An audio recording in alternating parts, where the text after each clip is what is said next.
ਵੀ ਮੈਂ 2000 ਦੇਣਾ।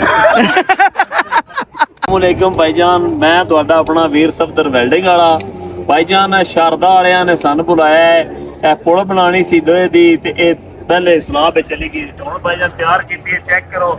ਅਸੀਂ ਵਾਪਸ ਚੱਲੇ ਹਾਂ। ਤੇਰਾ ਵੀ ਹੋ ਗਿਆ ਸਾਡਾ ਹਫਤੇ ਦਾ ਐਸੀ ਕੰਮ ਤੇ ਕੰਪਲੀਟ ਕਰਕੇ ਚੱਲੇ ਹਾਂ। ਨਹੀਂ ਤੇ ਮਜ਼ਦੂਰੀ ਤੁਹਾਨੂੰ ਮਿਲ ਗਈ ਹੈ? ਮਜ਼ਦੂਰੀ ਸਾਡੇ ਅਕਾਊਂਟ ਵਿੱਚ ਉਹਨਾਂ ਭੇਜ ਦਿੱਤੀ। ਐਡਵਾਂਸ ਜਾਂ ਕੰਮ ਹੋਣ ਤੋਂ ਬਾਅਦ? ਐਡਵਾਂਸ ਤੇ ਬਾਕੀ ਬਾਅਦ ਵਿੱਚ ਉਹਨਾਂ ਤੇ कैसा एक्सपीरियंस रहा है? ਮੈਂ ਨਾ ਭਾਈ ਜਾਨ ਪਹਿਲੇ ਪੱਲੀ ਪੁਰ ਦਿਖਾਓ ਨਾ, ਉਹ ਸੀ ਤੇ ਉਹ ਕੰਮ ਨਹੀਂ ਸੀ ਦੇ ਰਹੀ। ਫਿਰ ਉਹਨਾਂ ਅੱਛਾ ਇਹ ਸਰ ਭਾਈ ਜਾਨ ਜਿਹੜੇ ਤੁਸੀਂ ਉੱਤੇ ਰੱਸੇ ਵਾਟ ਕੇ ਰੱਸੇ ਇਹ ਕਾਰੀਗਰ ਲੋਡਿੰਗ ਵਾਲੇ ਨਾਲ ਬੰਦੇ ਮੰਗਾਏ ਨੇ, ਲੋਡਿੰਗ ਕੀਤੀ ਹੈ ਸਾਰੀ। ਭਾਈ ਜਾਨ ਮਜ਼ਦੂਰ ਘੱਟ ਦੇ ਸਨ, ਅਸਾਂ ਫਿਰ ਤਿੰਨ ਜਿਹੜੇ ਮਜ਼ਦੂਰ ਨੇ ਹੋਰ ਮੰਗਵਾਏ ਨੇ। ਮੰਗਵਾ ਕੇ ਇਹ ਜਿਹੜਾ ਮਜ਼ਦੂਰ ਹੈ ਸਿਰਫ ਖਾਣ ਤੇ ਹੀ ਰਿਹਾ।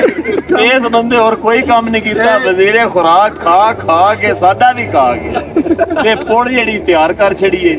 ਤੇ ਵੀਰੋ ਅਸੀਂ ਹੁਣ ਚੱਲੇ ਆ। ਇਹਦੇ ਚ ਬਚਤ ਕਿੰਨੀ ਆਈ ਹੈ? ਤੇ ਬਚਤ ਅਲਹਮਦੁਲਿਲਾ ਅੱਧੀ ਬਚਤ ਤਾਂ ਖਾ ਗਿਆ, ਬਾਕੀ ਦੀ ਮੁੜ ਸਾਡੇ ਕੋੜੇ ਟੁਰ ਗਈ ਹੈ। ਦੋ ਹੋਰ ਬੰਦੇ ਜਿਹੜੇ ਮਜ਼ਦੂਰ ਸਨ ਨਾ, ਰੱਸੇ ਛਿਕ ਰਹੇ ਸਨ ਉੱਤੋਂ, ਤੇ ਆ ਕੱਪੜੇ ਛਪੜੇ ਚੇਂਜ ਕੀਤੇ, ਅੱਛਾ ਧੋਤੇ ਨੇ ਉਹਨਾਂ, ਤੇ ਹੁਣ ਆ ਪੁਲ ਦੇ ਤੇ ਹੁਣ ਬਸ ਉਹ ਵੀ ਆ ਗਏ ਨੇ। ਤੇ ਅਸੀਂ ਸਾਰਿਆਂ ਬਿਰਾਵਾਂ ਹੁਣ ਵੀਡੀਓ ਬਣਾਈਏ ਤੇ ਤੁਹਾਨੂੰ ਦੱਸ ਰਹੇ ਹਾਂ ਅਸੀਂ ਹੁਣ ਵਾਪਸ ਆ ਰਹੇ ਹਾਂ। ਦੁਆ ਕਰੋ ਅਸੀਂ ਵਾਪਸ ਆ ਰਹੇ ਹਾਂ। ਹਾਂਜੀ ਖੈਰ ਨਾਲ ਪਹੁੰਚੀਏ ਤੇ ਮੌਸਮ ਵੀ ਖਰਾਬ ਹੈ ਤੇ ਲਿਆਜ਼ਾ ਇਹ ਮਜ਼ਦੂਰ ਜਿਹੜਾ ਨਾ ਇਹ ਬੜੀ ਸਟਰਗਲ ਕਰਦਾ, ਬੜਾ ਹੀ ਕੰਮ ਕਰਦਾ। ਇਹਨੂੰ ਇਨਾਮ ਵੀ ਮੈਂ 2000 ਦੇਣਾ।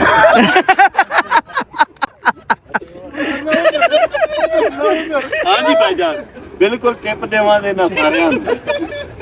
Love you. ਅੱਗੇ ਲਵ ਯੂ।